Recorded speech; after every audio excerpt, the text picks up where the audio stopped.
This is Kurt Ballou from Converge, and you're listening to The New Scene.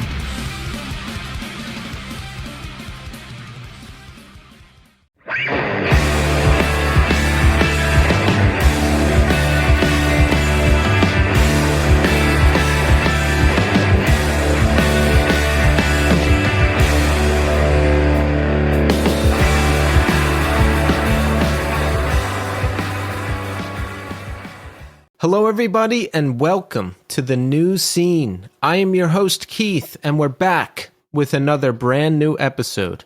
And on the show this week, we've got Raygun Busch of Chatpile. Chatpile has made a big impact lately with their 2022 LP God's Country, and we cover that.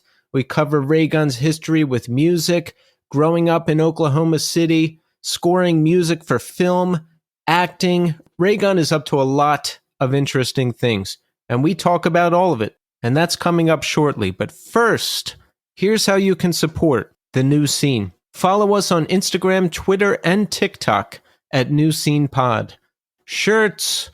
We've got a fine selection of shirts over at Death Wish Inc. Go check it out and pick one up. It's a great way to support the show. Reviews. Give us 5-star reviews on Apple Podcasts and Spotify. You hitting that 5-star button helps us out a lot. Also, you can write a review on Apple Podcasts. If you write a nice review, I'll read it on the air. Also, don't forget to support Iodine Recordings. And we've got big news this week. Iodine welcomes a new band to the roster, and it is No Man. DC hardcore punk band No Man began in 2017 following the end of Majority Rule. I mean, listen to that. Come on. What are we doing? It doesn't get any better than that. To welcome No Man to the Iodine roster, we are premiering a new track, which you are hearing right now. It's called Poison Darts. It's from their forthcoming LP, which is due out in early 2024. It's available on all streaming services, so go and check it out. Iodine is offering a limited edition Flexi 7-inch for Poison Darts that will be included free with mail orders at Death Wish Inc. while supplies last. So grab one of those with any order. Also, No Man will be supporting FAM on tour. We recently had Kat from FAM on our show. That was a great conversation. Their select dates in July in Europe.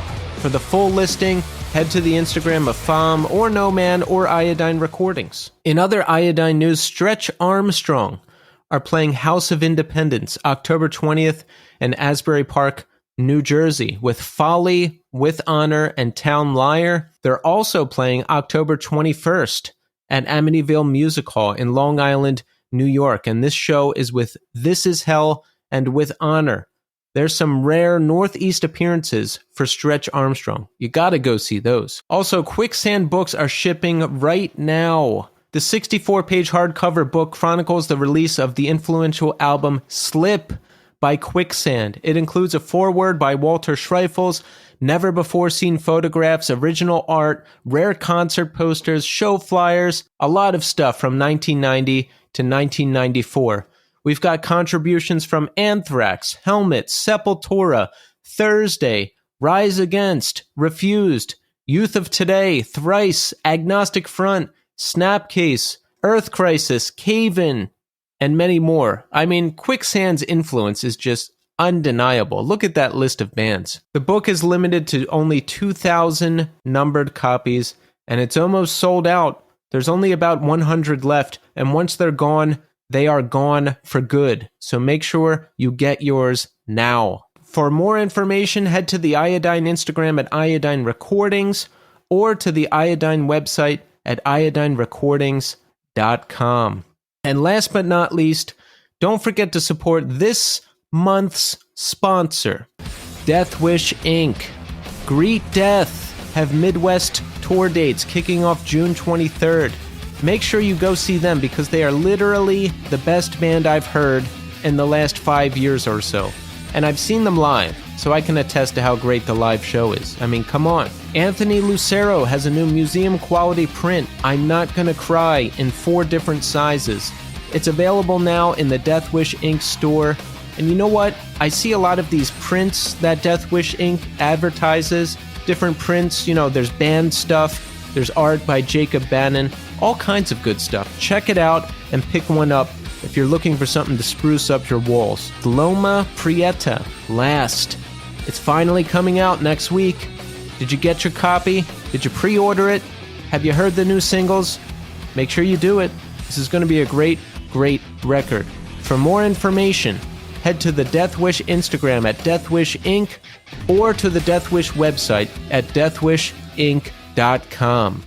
Okay, so let's talk music recommendations. Now, I just got back from a little run with the Darling Fire. We just did 5 dates with the amazing, the incredible Spotlights. Now, I've had Chris Enriquez, the drummer, on the show before. I was familiar with the band. I was familiar with him. But the new record, Alchemy of the Dead, unbelievable. Unbelievable. It was just incredible watching Spotlights level whatever room they were in night after night and win everybody over. So my recommendation for this week is Spotlights, Alchemy of the Dead. Also, Jillian Carter, another band that was out on that run for 2 nights, I think. Great guys, great band. It's really chaotic, frenzied, metallic hardcore. They have an excellent 2022 record, Salvation Through Misery. And they also just released a new single, Bastard of Light. Check it out. I'll add a song from each to the New Scene 2023 Spotify playlist. You can find that on Spotify. Search it out, follow it. I add all of our guests and recommendations to that playlist. Okay, so make sure you check back in with me in segment 3. I'll do a full recap of the tour. I'll talk about the shows. I'll talk about everything that happened. It was really the best time I've had in like 20 years. We'll catch up. We'll talk about all of it. But right now, we are going to speak to Raygun Busch of Chatpile. Enjoy. All right, we are here now with Raygun Busch. Raygun, welcome to the show. Hey, thanks for having me. It's great to have you here, Raygun. Do you go by that name all the time? No, I don't. My name is Randy. You can call me Ray, though. Yeah, I'm going to go with Ray. That I like the more casual form there. I appreciate it. Thank you. Well, Ray, it's great to have you here. Chatpile is doing a lot of great things now. We came out with an excellent record last year that's been getting a lot of attention. You just played Roadburn Fest, and I'm sure that was mind-blowing. And you know what, Ray? We're going to cover all of that. But first, I want to ask you, how are you doing today? I'm doing all right today. Monday, so it's getting kind of hot. I'm in Oklahoma City. It's getting kind of hot outside. But it's my friend Sherman's birthday. Shout out to my friend Sherman. I'm going to go on a walk with him after dinner, I think. So I'm doing all right. How about you? Are you doing all right? I'm doing okay. This is a weird time of year for me for many reasons, but I know that I'm going to hit a certain marker and then things are going to be even better. Yeah. Very good. Did you have like a bad time of year? It's just like, it's not going to be a great time. No? All year. All year.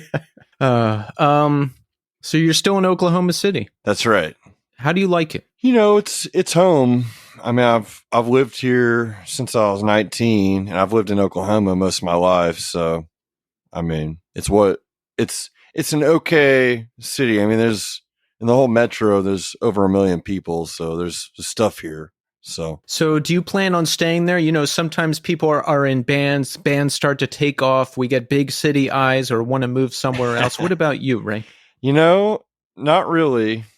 I mean, I'd love to just be able to afford a house here.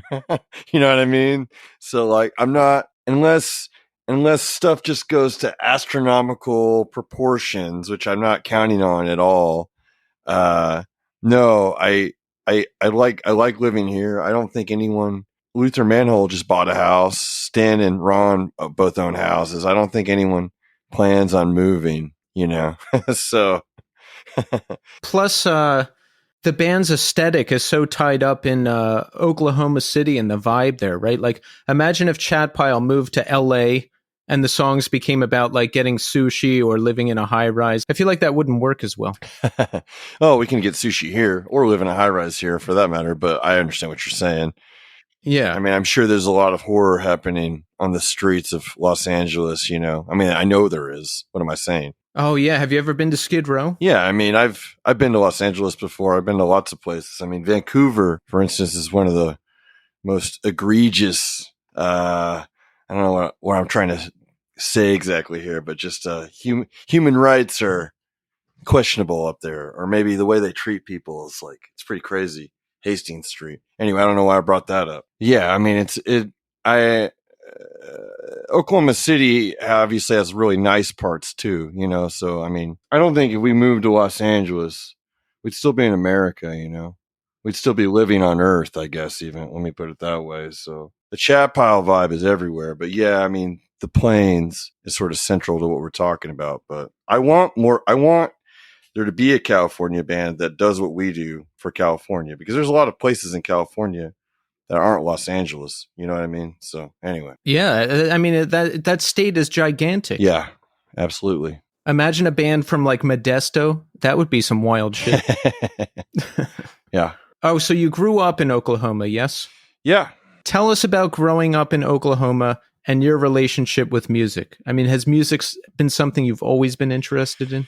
Yeah, I feel like Oklahoma is a pretty music positive state, I guess. I mean, it seems like everyone's dad has an acoustic guitar, you know. I mean, at least, I don't know. I just feel like Woody Guthrie is from Oklahoma, you know, and people are really proud of that. Garth Brooks is from Oklahoma. A lot of Flaming Lips, you know. So music has always been a big part of my life, and I feel like it was always. I mean, I feel like music is kind of, especially in a place where you're bored a lot, you know, people are going to be into music and know about music and stuff like that anyway.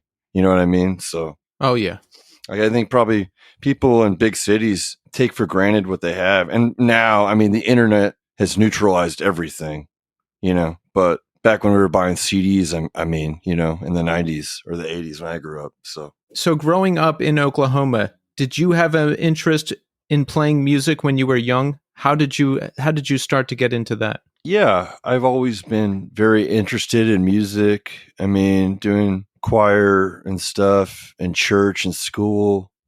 And then, oh, so you did church choir? Yeah, I mean, a little bit when you're a kid. All kids sing and stuff. Not like church choir, like service choir, where it's like 40-year-old women basically up there, at least in my church.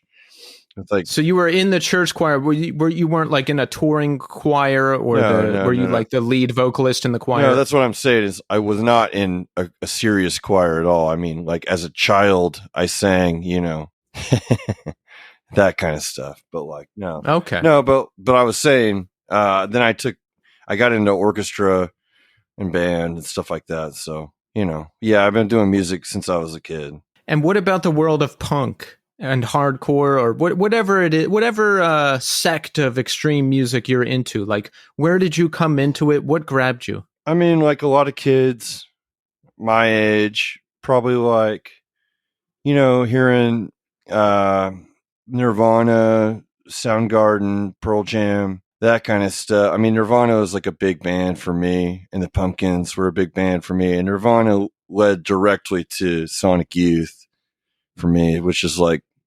was like probably my favorite band when I was like a kid. I think I was like 13 when I kind of found all that stuff, you know, kind of in rapid succession. And Sonic Youth for sure, just like, and then you buy Screaming Fields of Sonic Love, you know, that CD, and the liner notes is all posters of bands they played with and stuff. So then you're like, oh, what's De Crutzen? You know, like what's all this other shit? And you know, you kind of get into it, but like, see, kind of like I kind of got into that stuff, and then I had like no guide about like music and stuff, you know. And then I got into the Beatles and CCR and shit like that, kind of Led Zeppelin, kind of like simultaneously. But then I mean, I don't know if you've read this book before, but Our Band Could Be Your Life by Michael Azerrad I think that's what that guy's name is. That's just such a formative book for me and a lot of my friends, where he covers, I don't know, 12 bands from the American Underground. It's like 80 to 90 or something. And I just got super into DC stuff, like anything that Keep It Chodo, Ian MacKaye are involved in it all, and Bad Brains, of course. And then LA stuff like Descendants. I was super, super into the Descendants, and the Minutemen too. I mean, D Boone is one of the greatest vocalists ever. Definitely an influence on me. Like a lot of what I've just mentioned is big influence on me. Oh, and of course, Dead Kennedys, San Francisco stuff too. MDC, Dead Kennedys. I love all that shit too. So that's kind of what I was getting into and what I still like as far as like hardcore and stuff goes. You know, but I was about age 17. I was like learning about that stuff and learning about No Effects and Rancid at the same time. I'm loving that stuff too. Yeah, it's like that's a great big sample set there. You're getting a little bit of everything, which is good. Yeah, I try to be kind of open-minded about music. I just like music in general. But any like the punk stuff, I actually neglected to mention. I also really got into the Sex Pistols around age 14, and then like super into the Jam. I mean, the Jam is one of my all-time favorite bands too. So that's all punk too, I guess. So yeah, I just respect people who are as young as you were and get into everything. Like it sounds like you did. Because when I was 17, I was anything but open-minded. And I was very narrow-minded in what I was listening to. So, but, to be listening to everything you're listening to is great because, as a musician later, the bigger a subset of influence you have, I think the more it's going to serve you. What do you think? I would agree with that, for sure. I hardly ever listen to rock music anymore, honestly. But like, yeah, I think it's great to be into all sorts of types of music. I think it's very classist to say something like I like everything but country or country and rap or whatever. You know what I mean? It's like, yeah, that's boring. That's out. Absolutely. I mean, maybe that's more my generation's misstep and not the kids of today. That's not even like a thing anymore to say that. Like, but that was such like a common answer. Like, I like all kinds except, it's like, okay. So what you're saying basically is I don't like minorities or people from the South. I mean, in essence, I guess, or poor people, you could say. Like, yeah. Because I mean, I don't think necessarily hip hop is just racially specific, but like it's more just like what it represents, like in country too. Typically in the past, people like my parents' age or people 10 years older than me would say that, and that was code for what they meant. Absolutely. Which isn't cool. No, like I don't think you should write off an entire genre like that because it could be perceived or taken the wrong way. And you know what? Now, as a 41-year-old, I can appreciate any song as long as it's good. How about that? Yeah. No, I mean, absolutely. Yeah, I agree. Yeah. So when did you start? Oh, wait. So you said you're discovering all this music. You don't have a guide. You didn't have like a group of friends who's handing you stuff, or what? Did you dig in and find all this on your own? Well, yeah, to some extent, and then you sort of make friends later. But I mean, I was definitely the most curious, and I grew up in a small town called Ponca City, Oklahoma. Not that there weren't kids around, but I mean, I didn't necessarily have like tons of friends, And I am first and foremost a movie guy, so a lot of my friendships as a kid were built more around movies and stuff like that. But and then like I had like my best friend Zach when I was 13. We just didn't like. I mean, I'd show him stuff and he'd show me stuff, but I think he got a lot more from me than I got from him, because he'd be like, "The Colt is pretty good," and stuff like that. I'm like, I don't know.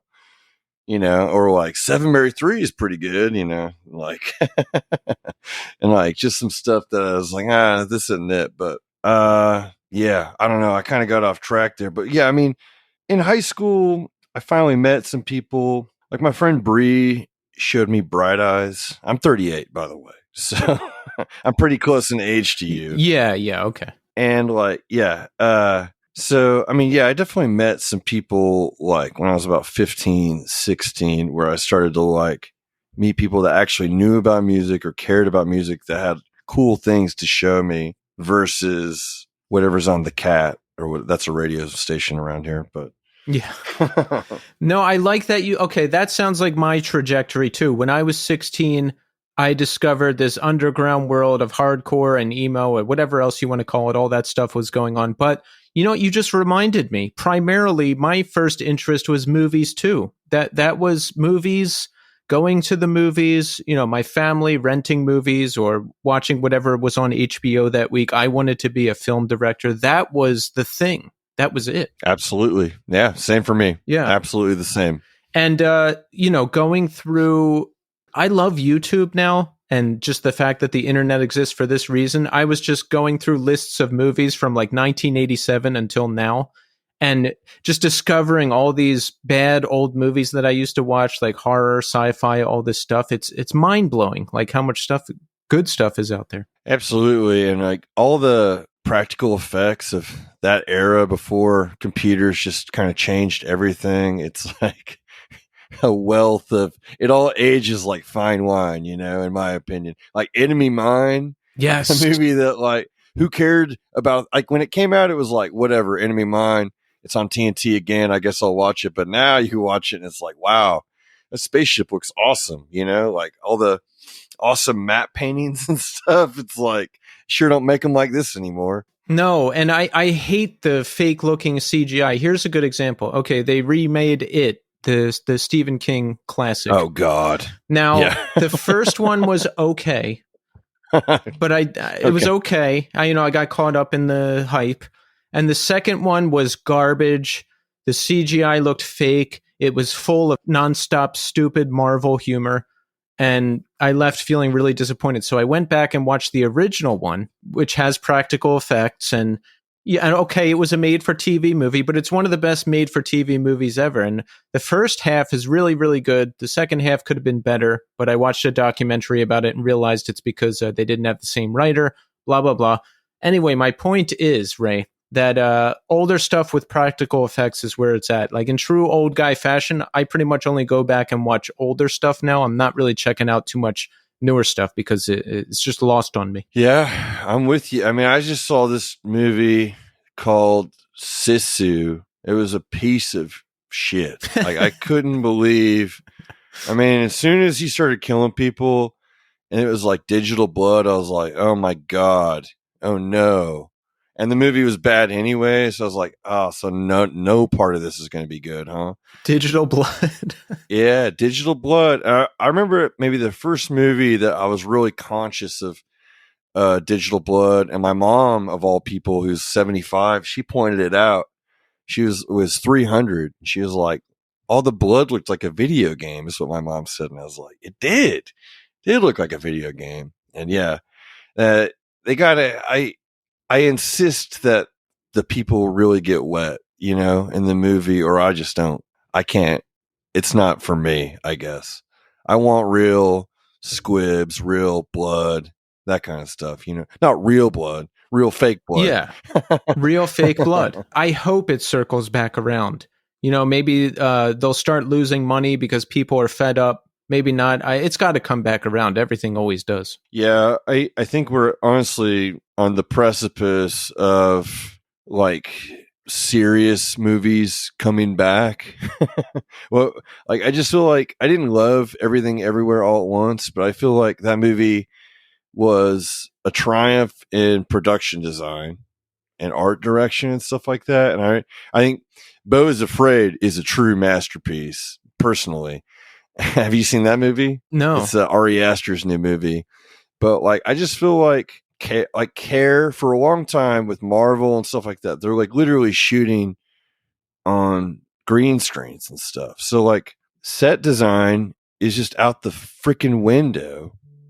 You know what I mean? Yeah. It's just like, that's so important. Yeah, like Francis Ford Coppola fought for this desk to be, he wanted this expensive desk, and you can like barely see it in Don Corleone's office, but it's like, it's important for the movie and like to create the atmosphere, in my opinion. I'm getting way off track. I'm not trying to run your interview here. Forgive me. No.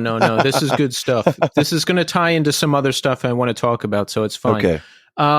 The last new, I'll just say this and then I'll move on. Last new movie I watched was Once Upon a Time in Hollywood. And it was just very refreshing to see a movie with real people and real dialogue and practical effects, and it all came together very nicely. So I need more of that. I agree. I thought that was a terrific movie, and that has a little CG, but it just augments, it just allows them to set the movie then and like have these big shots where they pull out and stuff. It's not like some of you notice, because it's not like a man flying through the sky. It's just him removing things digitally or adding things. You know what I mean? Exactly.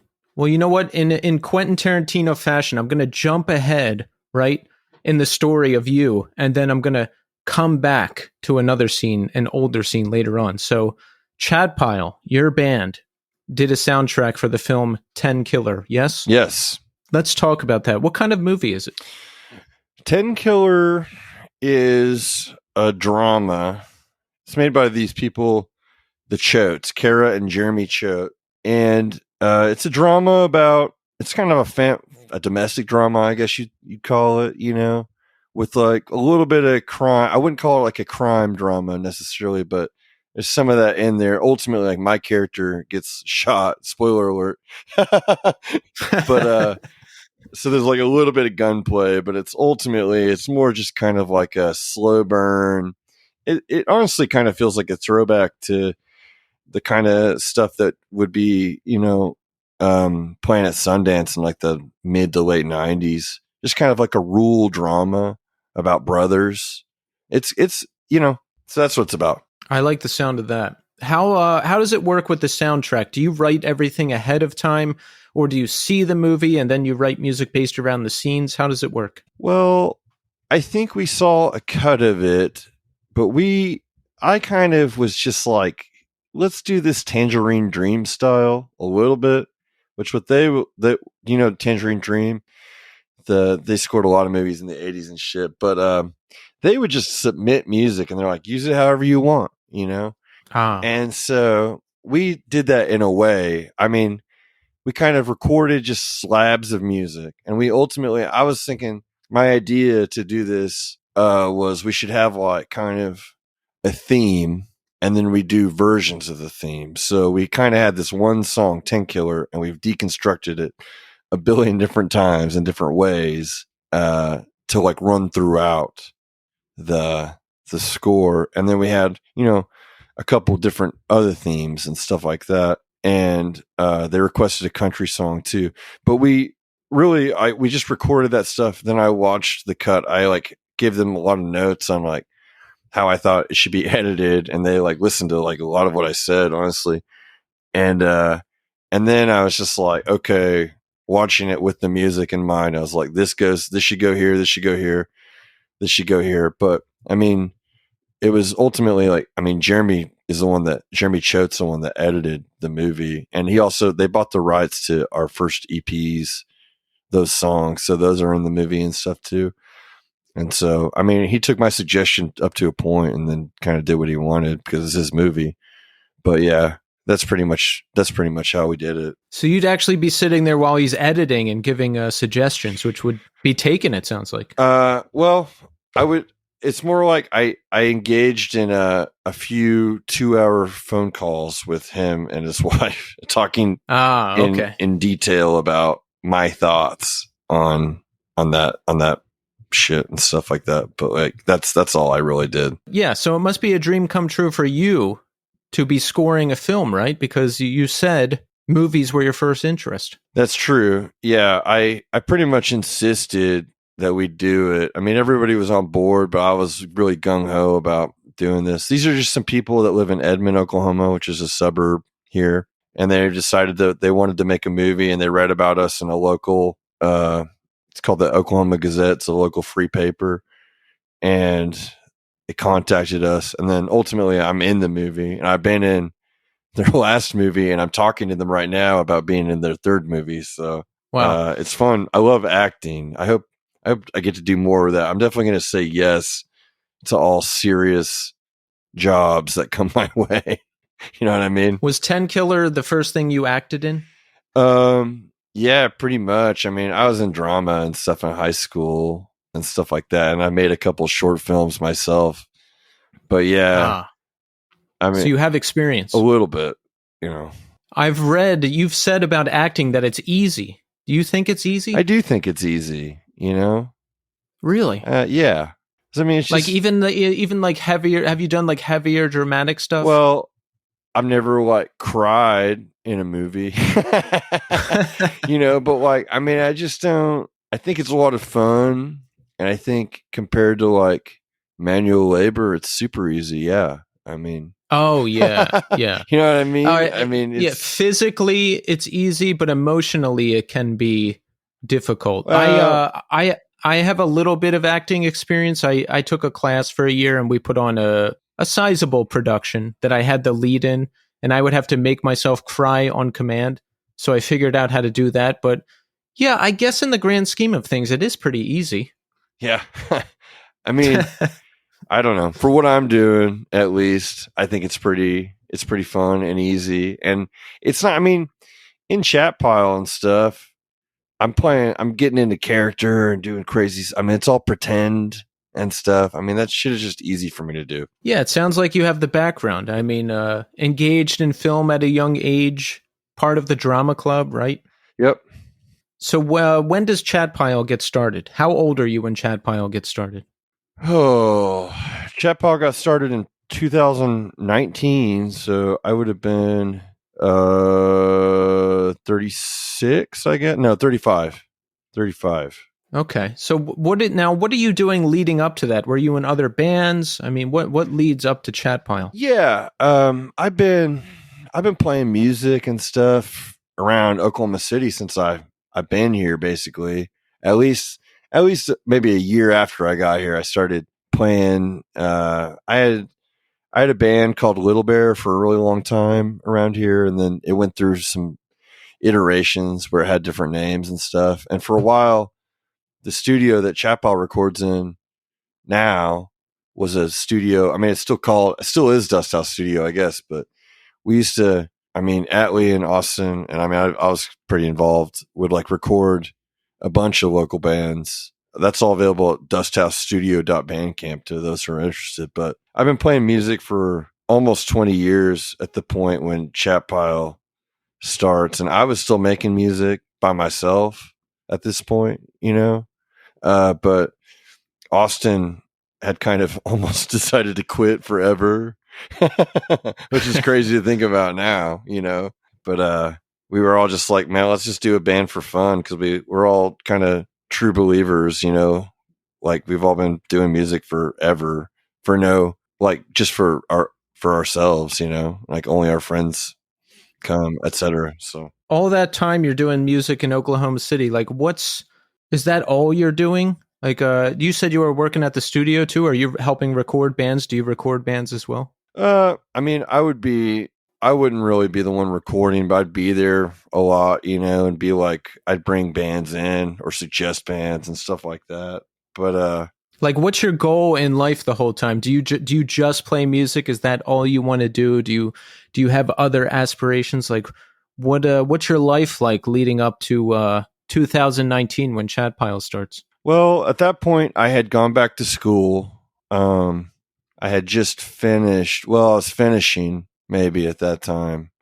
And I was just getting my English degree and I was going to teach, is what I was going to do.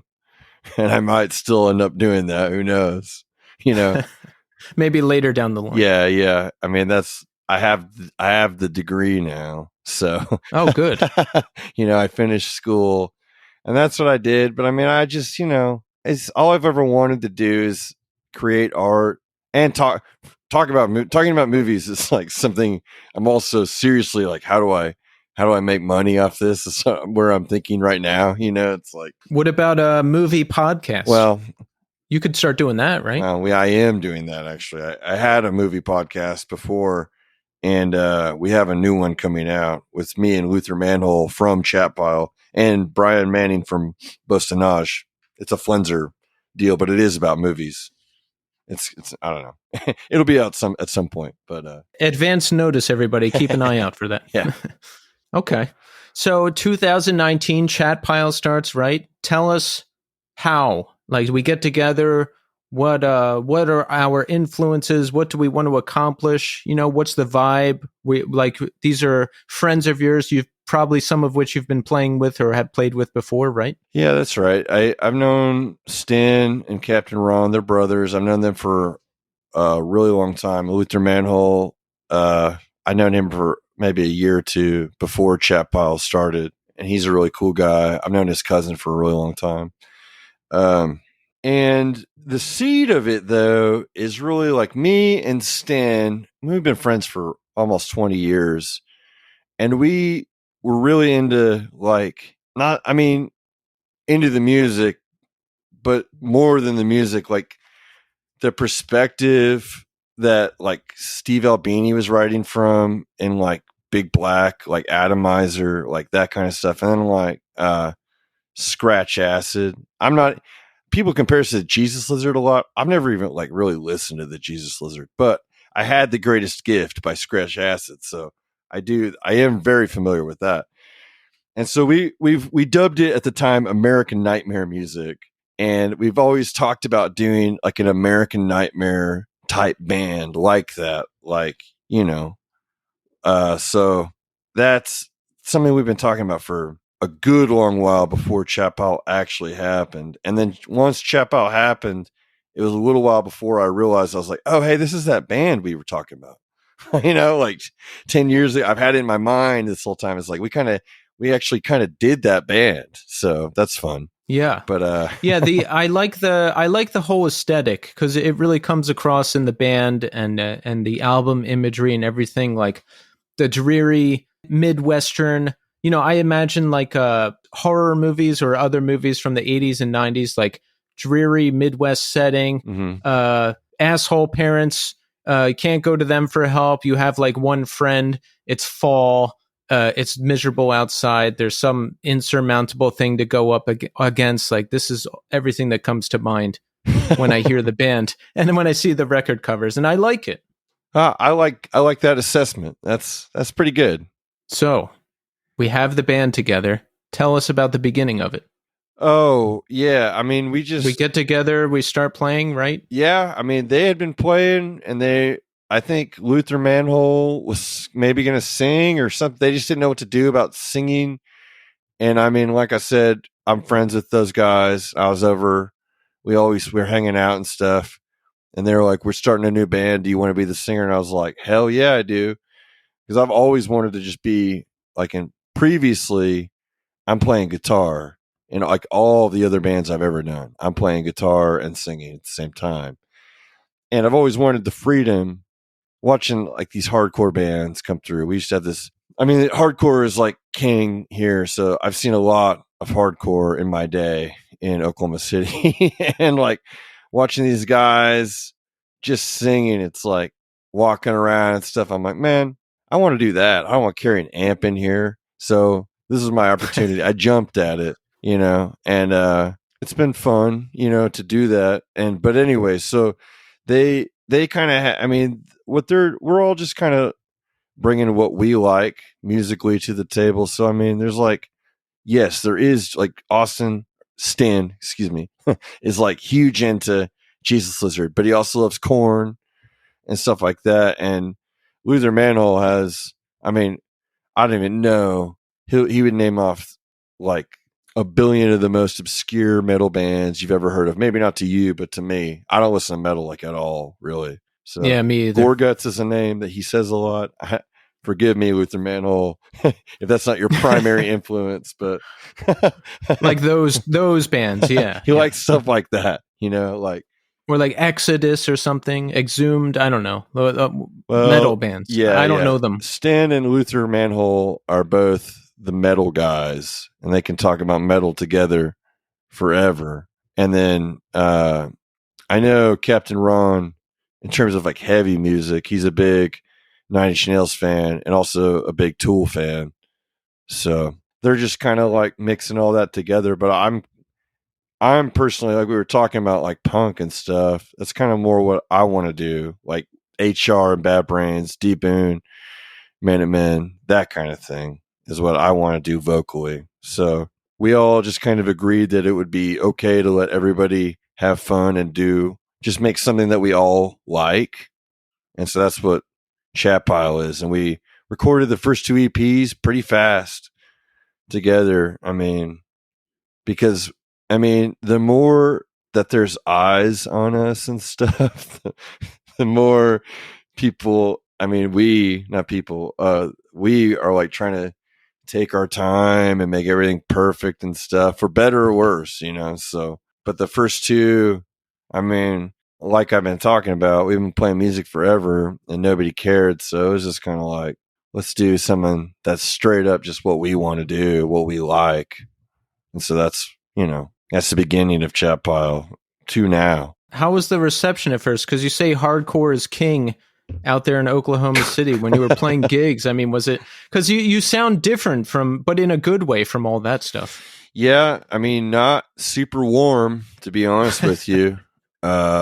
Despite that people know us and stuff, but yeah, as people know us, around here. Yeah. But yeah, not super warm. Things are a little bit different now. And we're trying to, I'd like to excuse me. Are you allowed to curse on this podcast? Oh, yeah. Okay. Yeah. I've been cursing. I apologize. I'd love to do a show with like all these like hardcore bands that kids have around here and stuff. And it's been hard for me lately just because of personal circumstance to get out to all the shows and stuff. But I want that to change and be more a part of that community again. I don't want anyone in OKC to hear me say, oh, the reception wasn't warm. It wasn't. That's the truth of the matter. But I don't have any hard feelings about it is all I'm saying, at this point. But yeah, it's just not to find noise rock country is, down in Texas, Chicago, and then Kansas City, apparently. So yeah. I feel like Philly has a good scene for that too. Yeah. We played a terrific show at Underground Arts in Philly. Yes. I met the fellas from Soul Glow. So beautiful night. Very fun. Oh, that's awesome. Yeah, I'm from there originally, so I have much love for that city. Very cool. No, you know what? With any new band, I feel like the reception is cold. Unless you're like really established guys who people want something from. But when you take a unique sounding band like yours and drop it into the world of hardcore, which is not the most open-minded, I can see how it could be difficult. Absolutely. Yeah, unfortunately, a lot of that, it's open. Yeah, not the most open-minded is a really nice way to put it, for sure, about the way some of that stuff is.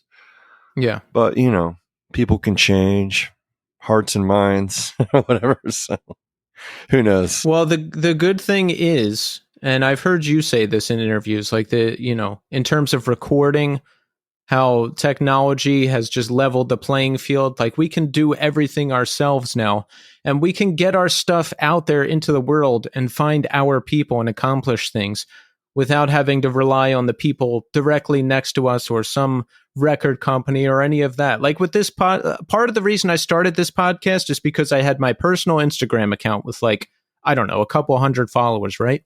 And I'd be posting what I thought were amazing clips of the best bands ever. And it would get like 1 like, 2 likes. And I was like, where are my people? Like, where are they? And that slowly became this podcast where I have found my people. So very cool. I'm sure you could do the same thing with the band. Yes. Yes. That's absolutely, Luther Manhole is, I don't know if he's currently active. He probably is an RYM user. Do you know what that is? Rate your music. It's a thing for super nerds, for music super nerds, to go on and rate music and talk about music and stuff. But anyway, we kind of got a little steam through that website, and just because it's like that's international, I think it is. And so people see that, and then eventually, what's his name? Anthony Fantano. he shouted us out, and that was very helpful too. But yes, the internet is extremely helpful in getting people interested, especially since we were going to end up touring, but we had no plans touring for like a long time, and we didn't really tour at all. We did like a really small little tour last summer and the Lingua Ignota thing, but yeah. So you get some steam on Rate Your Music. How does that translate into good things for your band? It just means people are talking about it. That's all I mean by it. I mean, it's just people see it and people start talking about it. I was just using that as, there's other websites. I'm using that as just an example of how the internet is useful for finding your people and stuff like that. But honestly, until Chatpile, I had no success in music, so I have no answer to like why we're popular right now. Well, it's got to be in part because of God's Country, right? Sure, yeah. But why is that? Why do people like that album versus other stuff? I mean, I don't know. I think it's good, but I think all my music has been good, and you know what I mean? So yeah, you know what? I feel that because like you, I've been performing in bands since I'm 24 years old. I'm 41 now. mm-hmm.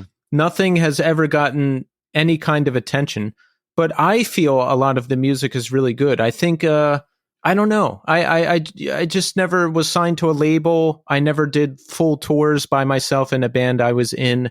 It just wasn't the time, I guess. What about you? Yeah, no, I didn't. I mean, I played music locally for a long time. I thought I was just going to do that locally, or maybe not even play, just record albums at home, until Chatpile. And then all of a sudden it was like, oh, we're going to go play Denton, I think was the first. I was like, oh, wow, I've never played even outside of the metro, except for Stillwater, which is not too far away from the metro. And then, beyond there now, I've been to Amsterdam, or Tilburg is where we played, but we were in Amsterdam too, which is pretty crazy to think about. Yeah. And we're going to Denmark in a month. Pretty crazy. Wow. Like the whole time, leading up to Chatpile, did you think like, oh man, I want to be out on tour, or I want to be on a label, or I want to be doing more? Like what was your mindset? I mean, I've always wanted to be able to do this kind of thing and survive, I guess. Being on tour isn't my chief desire, although I don't mind being on tour, but I'm more like creating stuff, and I do really like performing too. So, and it's of course gratifying to perform and have everybody like love it and stuff. I mean, it's not lost on me that I'm lucky. I'm in a weird position right now. So, yeah. That's where it's at. I'm going to do what you're doing, Ray. Like I love creating and I love performing. I don't think I would necessarily love touring. So I'm just going to have something get popular enough where I can just jump and play big festivals like you're doing. I'm just going to do that. Yeah. Well, the thing is, I would have been fine being a teacher and recording weird albums at my house. You know what I mean? So yeah, I just want to make art because I am an artist. That's what I want to do. And so my career, that's always just what I've been thinking about. And I just didn't really care if I was rich or poor or whatever, I mean, it's good, but it at the same time, being poor living in poverty, I should say, more correct, is very rough. And I have done it for a long, long time. And, but it's at the same time, I don't know. This is my life, I guess. I just want to create stuff. I have been creating stuff this whole time. And it's very gratifying that people care now. But even if they didn't, God's Country would still exist, even if nobody was listening to it. You know what I mean? So yeah, no, I feel you on that. The times the times I was happiest in my life previously was when I was creating things, And there was times where I wasn't, and I was just going to work, and those are really miserable. But my life now, for the past, I don't know, 5 years, I've been consistently creating things, and it's the happiest I've been. So I feel you. Like I just need to be making something, doing something, and putting it out there. Absolutely. Yeah. It's it's what my life force, basically. So yeah. So the band has the first 2 EPs. We signed with the Flenser. Yes, we signed with the Flenser. That name is from Moby Dick, which I have an English degree and I never read Moby Dick. So, but that's like some kind of whaling. Like, you're on the whaling team. The Flenser does something, removes flesh or something like that. Anyway, I got to read Moby Dick, but yeah, we signed to the Flenser, and I didn't know anything about it, but Luther Manhole and Stan they both knew about bands on there. And then I listened to some of the bands. I was like, holy shit, let's sign to this label. And we did, and it's been fun. And they're all friends now. We're friends with those guys. So. Oh, nice. I've loved that name because I've never heard a record label name like that before. Yeah, it's pretty unique for sure. And they got a little weird guy, the little symbol. I don't know what the origin of that is. I think it maybe is just fun medieval art that Jonathan found, the guy who runs the label, but I don't know. So when do you record God's Country? I mean, we in the midst of COVID? Is there any delays because of that? Yeah, we did this score to Tenkiller and then immediately started working on God's Country right after that. And we were wearing masks for a while, and then the shots came out. The boosters or with the immunity, Pfizer, what I'm talking about. The shots came out. Yeah. And so we all got vaccinated, and then we didn't have to do masks. So when was that? Let's see. It's 2023 now. The record came out last year, so we recorded it in 2021. Yeah, like mid to late 2021 is when things really started opening back up. Yeah, and so that was a great year for me personally. I had a good time that year recording that, just having fun. I don't know. So 2021, basically from the end of winter into the middle of summer, and I did my vocals, like they did all their parts, and then I did the vocals over the full re-recorded tracks, and that's how we did it. So the album comes out in July of 2022. Yes. So we know now that the reception has been really good. A lot of people are saying great things about it. We're playing some incredible gigs. So talk about that when it comes out. Do you see immediate interest? Do you see good things happening for the band? Yeah. We had a ton of positive press for the record, which is very crazy, not expected, humbling. And yeah, people were really into it.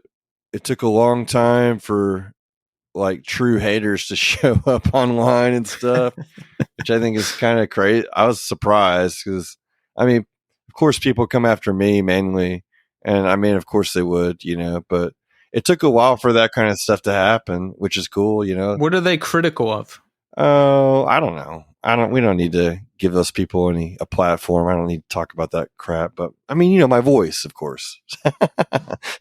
But yeah, so. Well, you know what? The people who make those criticisms are usually people who aren't actually doing anything. Oh, of course. You never hear criticisms like that from peers or people doing the same thing. So it's easy to dismiss them. Absolutely. Yeah, I don't let that kind of stuff control my life. I just mean like it was kind of too positive for a little while. Like it was like, all right, everybody, calm down about it. But I mean, I do appreciate it a lot, obviously. Does it get uncomfortable for you if there's too much praise?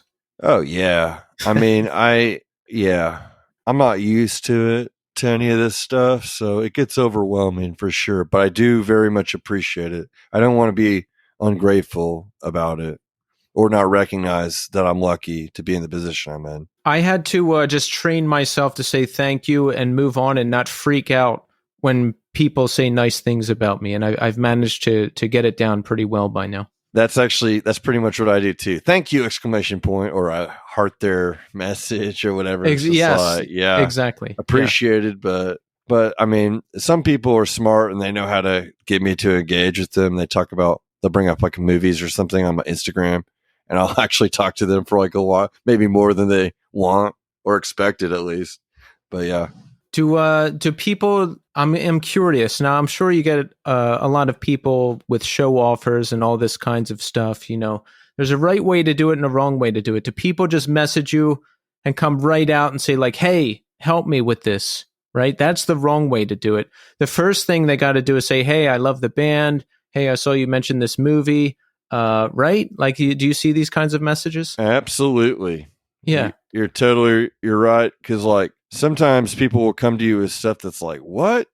This seems like too good to be true. Or it's like, you are asking way too much of me. And yes, you're dead on. My friend, Matt King from Portrayal of Guilt, his Instagram name is Don't Ask Me for Shit, which I think is very brilliant username to have.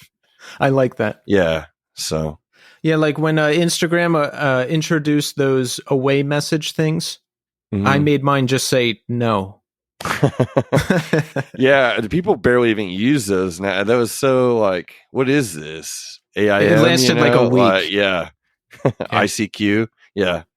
So when do you get the offer to play Roadburn Fest? That's exciting. Yeah, we got the offer to do that. I don't know. It's so hard to keep track of like what is going on sometimes.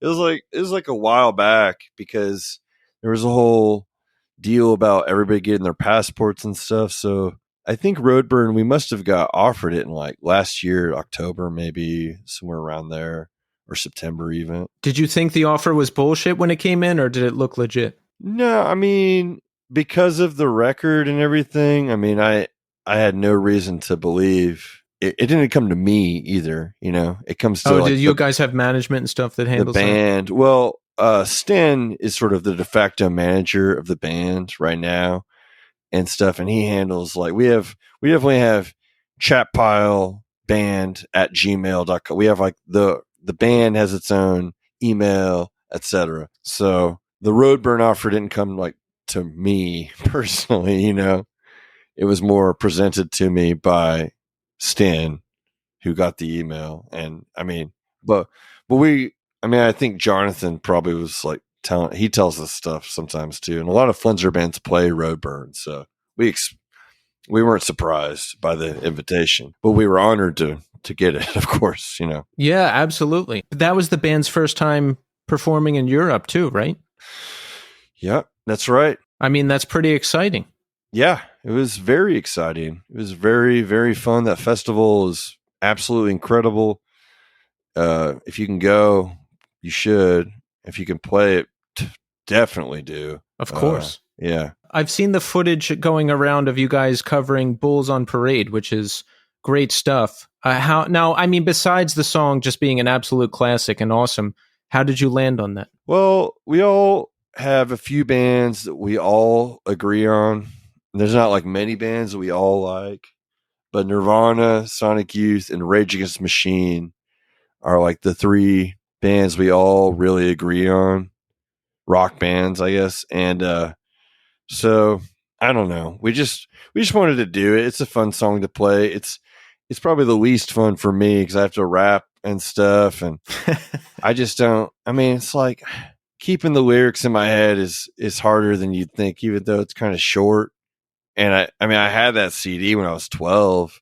So it's not like I don't love it, but I just don't always. I mean, I know it's like weird that I'll write the lyrics and stuff, but like I don't always pay attention to lyrics in songs, you know, or like high detail. I don't know. So anyway, yeah. I mean, it's fun to play. We had fun doing it. We're probably, I don't know. I said that's the last time we're doing that at the show, but I think all the rest of the band wants to play it again, so we're probably going to play it again. God help me, but yeah. That's the only song I know all of the lyrics to. Oh, You should step on stage and sing for us in that moment. Then I will. When you come through New York City, let me know. I'll take care of it for you. It's fine. Okay. I just think it's funny. Somehow that's the only song I know all the lyrics to, and it's not like that easy. Yeah, and I don't think Zach, honestly, dissecting it and really listening to it a lot, he doesn't sound super confident on his final line of each of his stanzas, of his verses. Like, he doesn't even rhyme at the end of those. It's like, come on, man. So then I'm trying to do it, and it sounds, I'm not, his voice is so unique and cool, and my voice is just a lot different than his, but it's fun to do. I had fun doing it. You also covered Sepultura, Roots, Bloody Roots. I just want to mention that because it's such a good cover. And listen, if you're out there and you haven't heard it, check it out. What do you think? Yeah. Do you agree that it's good, Ray? Our cover Roots, Bloody Roots? Yeah. Yeah. Yeah, no, we did that for ages ago at this point for the new metal tribute. New metal and new metal adjacent things. Tribute that the Flenser put out, which Midwife did a great version of Send the Pain Below by Chevelle on that. I really liked. Oh, Chevelle. You know what? I liked their first two records a lot when they came out, but I haven't listened to them in a long time. Me either. Are they considered new metal? I figured they were more, well, that's why I said new metal and new metal adjacent. Okay. I thought they were more of just like a straight kind of alternative rock band. Yeah, they're in that era though where everything's getting kind of confusing. Creed's out, Nickelback is out, Incubus is becoming like I don't know. You know what I mean? Yeah. That was a horrible time for music, in my opinion. In the mainstream at least. Yeah. I mean, getting into 2000, I don't know, 4, 5, 6, it was getting pretty ugly. So let's talk about what we've got coming up. What can we announce? What can we talk about?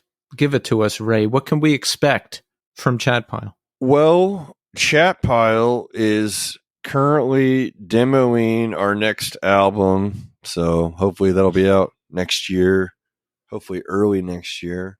And like I previously mentioned earlier, I'll go ahead and say what the title is. Me and Luther Manhole and Brian Manning from Bostonage are going to do a podcast that's coming out. We're editing it right now. We recorded it months ago. We're just we've all been busy and stuff. But the premise of the podcast is called Across the Puniverse. And it's all about the films of Albert Pune, the guy who directed Nemesis, Cyborg, Alien from LA, Brain Smasher, Love Story, amongst many others. We wanted to talk about film, auteur theory, celebrating things that are not typically celebrated or seen as low art. We wanted to elevate it, prop it up, I guess. But also the other twist is we wanted to get the most high profile musicians that we could get and have them come on and not talk about music at all. So we've got George from Deaf Heaven coming. We got Carson from Callous Cowboys. And then we got all these Flenser people, Tom from Planning for Burial, Alice from Elizabeth Color Wheel, just to name a few, amongst others who are guests on this podcast. So I'm extremely proud of it. It'll be coming out soon. I don't know when this is coming out, but it'll be coming out probably within the next month or so. This is May right now. So yeah, this episode will probably be coming out right around the time your podcast is coming out. So good timing. Very cool. And that sounds like a great concept. And we've got the film angle, which is great. And we've got the big names in music there to bring the people in, right? And I think it will be interesting that they're not just talking about music, that they're talking about the films with you. I hope it will be interesting. It's very niche.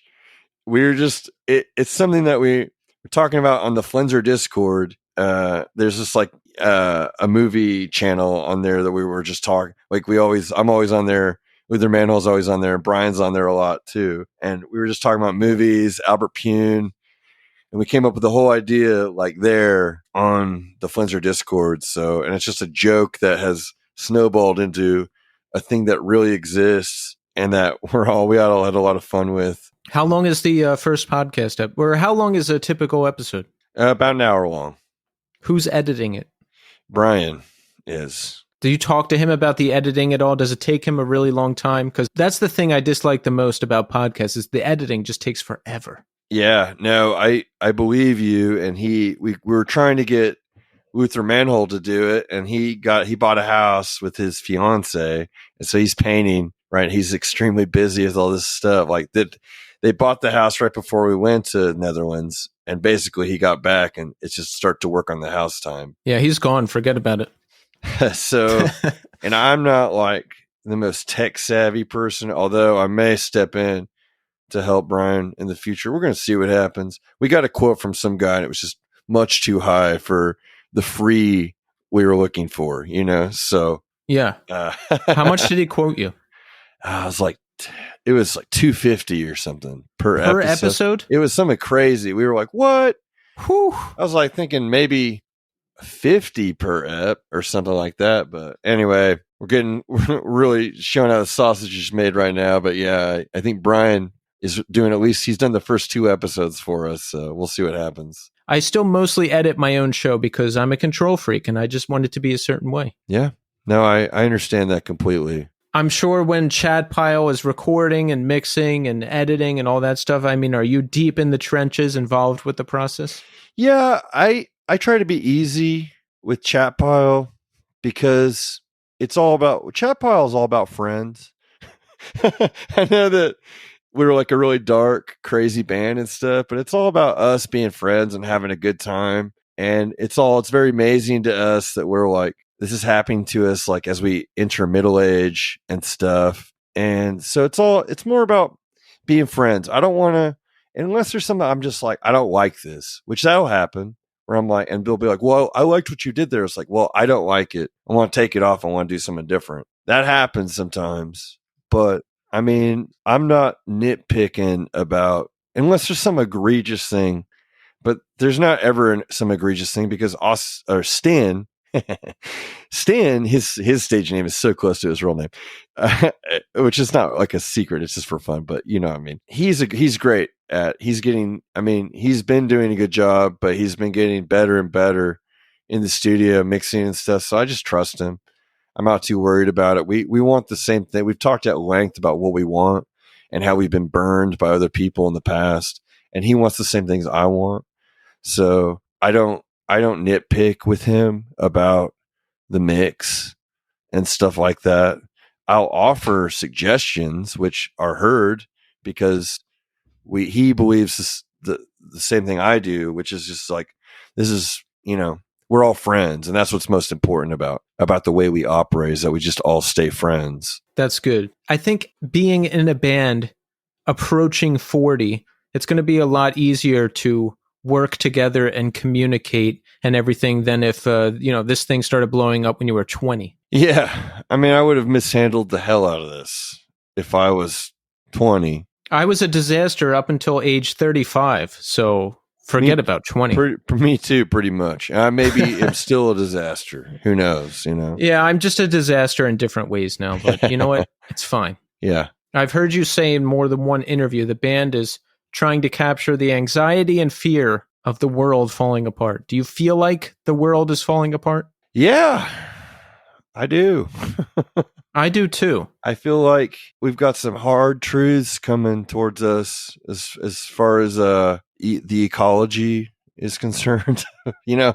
Nature is climate change and everything. It's just some real heavy days coming for everybody, I think, unfortunately. I feel like that too. Ecology, economy, it just feels like a lot of bad things are happening. I'm just hoping like we pull the lens back 20, 30 years from now and it was just a really bad period and maybe we get to some better times. I don't know, but do you feel like there's any hope? I mean, sure. I mean, it's good to be it's like when you're not going to be on time, but you might be and you're racing to get there. It's better to just be optimistic, I guess, than to be like, I'm not a nihilist. And I would never be like, well, fuck it, I'll just do what I want then. You know what I mean? I always am going to be the kind of person that's like trying to make things better, even if I can't or it's impossible. That's what seems more noble to me, I guess, than being selfish, especially in those times. I like that. Yeah, and I've heard you say that the band's message can be confused as nihilism, like nothing matters, but that's not it. Like the band addresses things and there is specific things you care about. Yeah, no, it's more like everything matters. Yeah. Yeah. Yeah, I'm with you on that. Like, because in terms of politics, like I refuse to take part in two-party politics, and I feel they're divisive and all that stuff. And my beliefs can be confused as nihilism. Like, oh, you don't matter, you don't think in it. No, I think everything matters. It's just I got to do things the way I want to do them, and it sounds like that's the case for you too. Yeah, pretty much. Well, Ray, this was awesome. So, first, I just want to say thanks for what you and the guys do. I'm really digging Chat Pile, and I'm excited to hear more. And thank you for taking the time to come on the show. Absolutely. No problem. Thanks for having me. I appreciate it.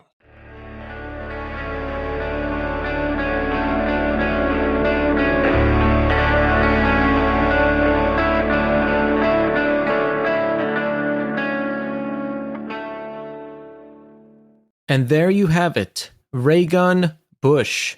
Great conversation. And a great band. I'm really digging Chat Pile lately. God's Country. That's the record. If you haven't heard it yet, check it out. And Raygun is a really interesting dude. He's doing a lot of cool stuff. The film soundtrack, acting, the band. He's doing everything. Everything. And they're just a really interesting band, They don't sound quite like everybody else. It's like Rollins band era Henry Rollins singing for Disembodied or something like that. It's just good stuff.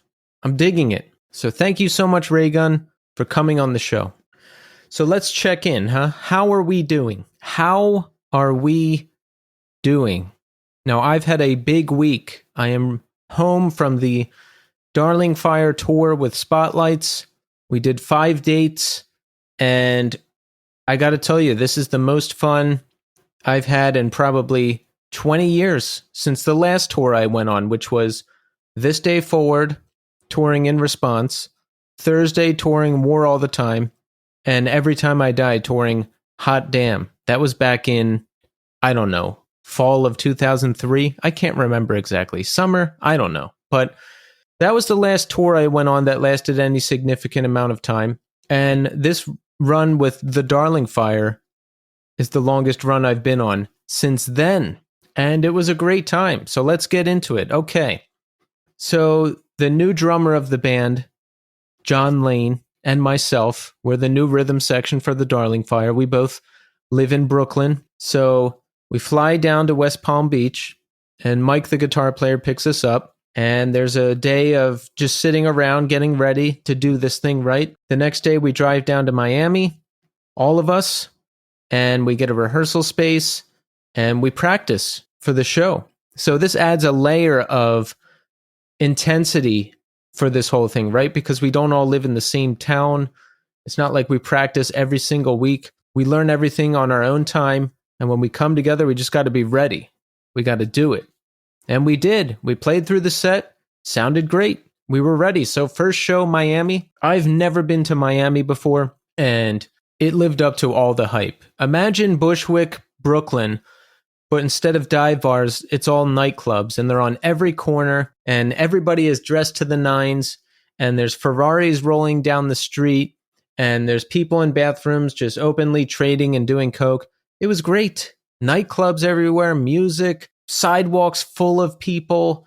It was impossible to get out of there at the end of the night, but we did eventually. And the show is now, before the show itself, I was extremely, extremely, extremely nervous. I hadn't played a live gig since I think 2016. I've kept up with music. I've been in bands. I still play, but I haven't actually played a live gig in 7 years. So nerves were high, right? And remember last week, I jinxed myself. Remember last week when I said, as long as I walk on stage and plug everything in and it works, I'll be ready? Remember when I said that? Well, we were direct support the first night in Miami. I sound checked. Everything was ready. Everything was great. I get up on stage, plug in everything, plug in my bass head. Doesn't work. It's not working. It had something to do with the setup at the club. I don't know what it was exactly, but I was in a panic. So I ran and asked Sarah from Spotlights if I could use her bass head, which she kindly allowed me to use. Got set up, but it took so long to set up, we had to cut a song from the set. So we played a 5-song set that night. But it was good. It was good. I got it done without any major disasters. So yeah, I mean, I was just really happy to get that first show out of the way. Second show was in Tampa, and this night I had more fun. You know, I had gotten over the hump. I was ready to play.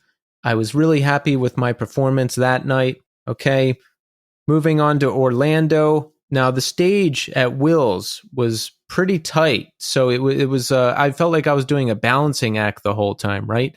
And I was positioned, like trying not to knock into anybody, trying not to knock into the drum set. So, and I waited way too long to eat that night. So I was like, oh, let me not eat because then I'll be extra ready on stage and I'll be ready to go. And that was a mistake because I felt really shaky and I almost lost it during one song, but I held it together and got it done. Happy with my performance that night.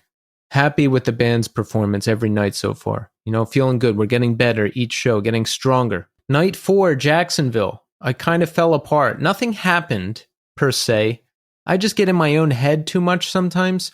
So, and you know, there's mounting pressure each night, right? There's just mounting pressure. And I guess it got to me night 4. Nothing happened. You know, I wasn't quite happy with how I played personally. I think I messed up a couple times, but not even anything big. So after the show, I just sunk into a really negative headspace and I was kind of beating myself up, but I realized that I was being ridiculous. Like it wasn't necessary. The set was fine. Everything was good. Could I have changed a couple things for the better? Sure. But I got over it and pushed through. And then the final night, North Charleston, South Carolina. Now, I was like, this has to be the perfect night, right? Because the previous night was not great for me. This has to be the perfect night. So we played at a place called Tualingua in North Charleston, South Carolina. And it's like a house that they converted into a venue and art space, all ages. There's art hanging everywhere. There's a nice little green room for the bands to sit and practice and get things ready. In one room, they had like an old sound system playing Truman era radio broadcasts. It was really trippy. And the space itself where bands perform was lit beautifully, black light, eerie lighting, just really, really one of the best venues I've ever played. And the show was great. The show was great. It was our best performance of that run, I think. We nailed it. I nailed it. I felt fantastic. I was in a happy mood. It was just the perfect way to end this run. And I was just really happy to have the opportunity to do this, especially with Spotlights, because Spotlights are such an incredible band. And watching them win over the crowd every single night and just level the room every single night was unbelievable. People were so into it, and the sound was massive. I mean, they deserve every bit of credit they're getting. Jillian Carter, another band we were on a couple nights of this run with, fantastic 3-piece. They sound massive. It's like technical, chaotic, metal-infused hardcore, and they're running around the stage and running outside, and the guy's throwing the guitar in the air and catching it and still playing it, and it's just somehow still all sounds seamless. And they were really funny guys too. Really, really fun to talk to. They were great. So it was just fantastic to meet all these bands on tour and be out there and be doing this again after all this time, because it's been such a long time since I've done this. And I thought it would be harder, because I spend a lot of time by myself, not all the time, but a lot of time. So I thought it might be difficult to travel and sleep next to people or near people or be with people all day, all night. But it wasn't. It was fun. It was fun. everybody in the Darling Fire, we don't know each other incredibly well, right? Mike, the guitar player, and Geronimo, the guitar player, and Jolie, the singer, they've been in this band together for a while, but John and I are newer, so we're coming into this thing fresh. We're all getting to know each other. We're all figuring things out, but everybody was just going out of their way to be nice to each other and make sure everybody's okay, and most importantly, have fun.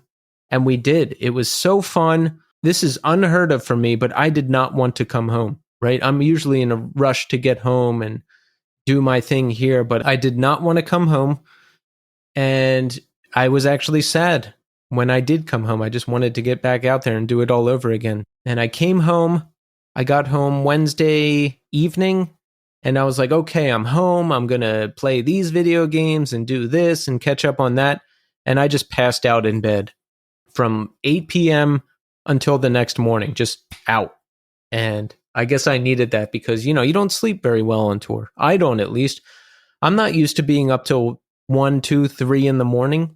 And then you get back to the hotel or the house, wherever you're staying, and, people are up late and talking, and it's just, you get an hour of sleep here, hour of sleep there. And I wake up early still, no matter where I am, I'm still up at 8 a.m. But that's good for me because then I can get into the shower before everybody else and get myself situated, drink some coffee, sit around. That's what I like to do. I like to ease into the morning. But listen, this was the best time I've had in like 20 years. So let's give some thanks, to Jamie Arthurs, our manager, for helping us book and coordinate everything. To Alex K for letting us stay with him. To Ben and Jamie Lauren for letting us stay with them. Spotlights, of course, for taking us out. Mario, Sarah, and of course, Chris Enriquez. Excellent, excellent, excellent band. Thank you. Jillian Carter, you guys were awesome. All the bands we played with, all the venues we played, especially Tuolingua in South Carolina. That was just an awesome place to play. And I want to get back there again. And I want to thank Casey and Joe from Iodine Recordings as well, because 3 years ago, none of this even existed, right? When I was doing this podcast, when I first started doing this podcast with Tommy, I saw that some podcasts were associated with record labels, right? Record label would have their own podcast partnership. And I was like, wow, maybe I can do that. Like, what if I could partner with a label and do what they're doing? And that happened. Within a year and a half, I think, of doing the show, started talking to Casey, and, just the show has grown so much. And now I'm in a band on the label too, the Darling Fire, which I really didn't expect, but this is checking a lot of boxes for me. This is stuff that I only fantasized about doing again when I was strung out by myself all the time. And I'm just really, really, really happy that I got the opportunity to do all this stuff. So I'm happy. I'm very happy and very grateful this week. So thank you, everybody. And I'm sorry if I missed anybody. But I met a lot of people out there, a lot of bands. So yeah, Darling Fire will have more shows coming up. Can't announce anything yet. And we will have more music coming up. Can't announce anything yet, but I'll leave it there. Expect more. Expect more. So that's it. I'm back next week with a new episode and a new guest. So thanks everybody for listening. And until next time.